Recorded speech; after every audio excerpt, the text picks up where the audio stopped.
नमस्कार, इन खबर में आपका स्वागत है। बीजेपी के दो बड़े नेता सुषमा स्वराज और अरुण जेटली 18 दिन के गैप पे गुजर गए। दोनों की उम्र भी लगभग समान थी। अरुण जेटली 66 ईयर्स के थे और सुषमा स्वराज 67 ईयर्स।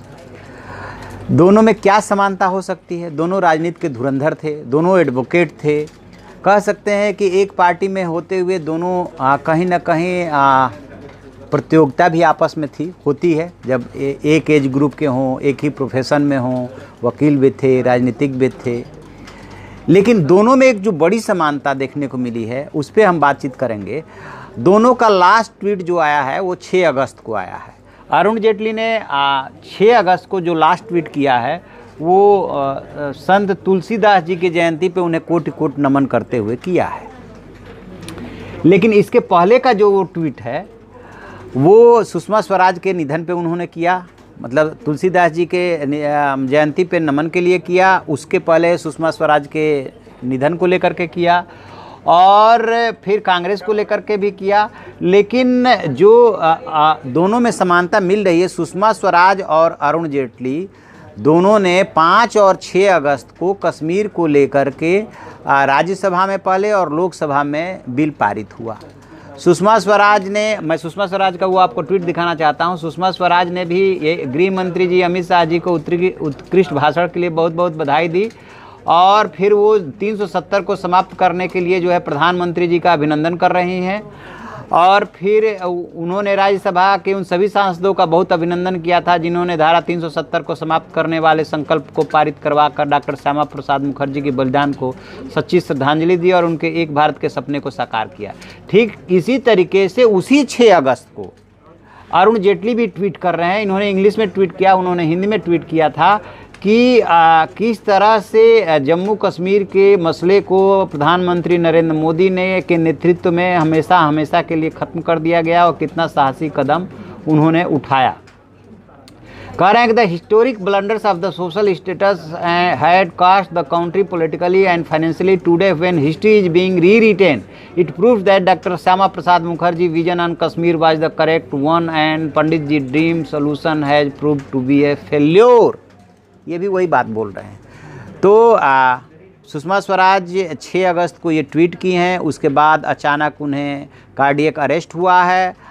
उसके 2 घंटे बाद अब फिर जो है उनको एम्स ले जाया गया था।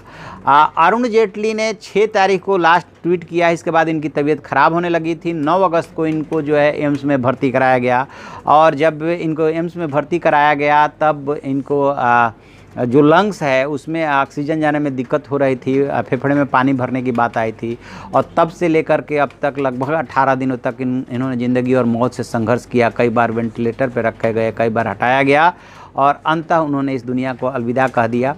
खैर, इस दुनिया में जो आया है हर किसी को एक न एक दिन अलविदा कहना ही है। लेकिन दोनों ही बीजेपी के दोनों बड़े नेता माने जाते हैं। कभी लाल कृष्ण आडवाणी और अटल बिहारी वाजपेयी के नज़दीक हुआ करते थे और बाद में जब नरेंद्र मोदी और अमित शाह की जोड़ी बनी तब दोनों नेता इनके नज़दीक आ गए थे। अरुण जेटली तो बहुत ही ज़्यादा नज़दीक थे। सुषमा स्वराज जहाँ विदेश मंत्री के रूप में नरेंद्र मोदी के साथ काम किया, वहीं अरुण जेटली ने वित्त मंत्री के रूप में काम किया और इन्हीं के वित्त मंत्री रहते हुए 2 महत्वपूर्ण डिसीजन हुए, जीएसटी लागू करने का और डीमोनेटाइजेशन का। लेकिन दोनों नेताओं में, सुषमा स्वराज और अरुण जेटली में, दोनों में जो है पोटेंशियल था। दोनों बड़े नेता थे और सुषमा स्वराज के बारे में तो कभी बाला साहब ठाकरे ने कहा था कि वो प्रधानमंत्री बनेंगी, प्रधानमंत्री तो वो नहीं बन पाई। ठीक ऐसे ही अरुण जेटली के बारे में भी कहा जाता था वो कभी चुनाव नहीं जीते लेकिन हमेशा राजनीति के शीर्ष पे रहे, पार्टी में भी और सत्ता में भी। जब पार्टी सत्ता में आई तो ये सब कुछ होता रहा। लेकिन देखिए क्या इत्तेफाक है कि दोनों नेता जो है अपना लास्ट ट्वीट जो है 6 अगस्त को एक ही सब्जेक्ट पे, कश्मीर पे करते हैं और कहते हैं कि किस तरह से प्रधानमंत्री नरेंद्र मोदी और गृह मंत्री अमित शाह ने साहसी कदम उठाया और हमेशा के लिए वहाँ की समस्या ख़त्म कर दी। वो समस्या ख़त्म कर दी जिसको ख़त्म करने का कभी श्यामा प्रसाद मुखर्जी ने सपना देखा था और अंततः इसके लिए उन्होंने अपने प्राण की आहुति स्वीकृति दे दी थी। तो दोनों नेता इस डिसीजन से काफ़ी खुश थे। अरुण जेटली ने तो एक के बाद एक कई ट्वीट किए थे, और ख़ास बात यह है कि अरुण जेटली ने ये 5 तारीख को जब राज्यसभा में बिल आया था जम्मू कश्मीर से रिलेटेड, तभी सबको पता चला था। लेकिन अरुण जेटली ने एक ट्वीट, जो 2-3 ट्वीट जो है 4 अगस्त के डेट में किए हैं, और जिसमें वो साफ साफ लिख रहे हैं कि my compliments to the prime minister Shri Narendra Modi ji and the home minister Shri Amit Shah for correcting a historical blunder.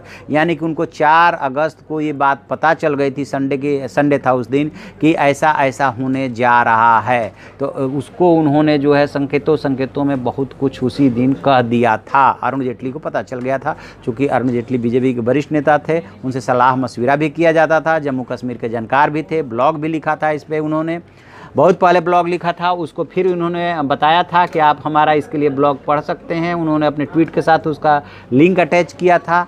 तो इस तरह से अरुण जेटली और सुषमा स्वराज की अंतिम एक तरह से समानता थी कि वो दोनों जम्मू और कश्मीर पे प्रधानमंत्री नरेंद्र मोदी और गृह मंत्री अमित शाह को डिसीजन के लिए बधाई दे करके अलविदा हो गए।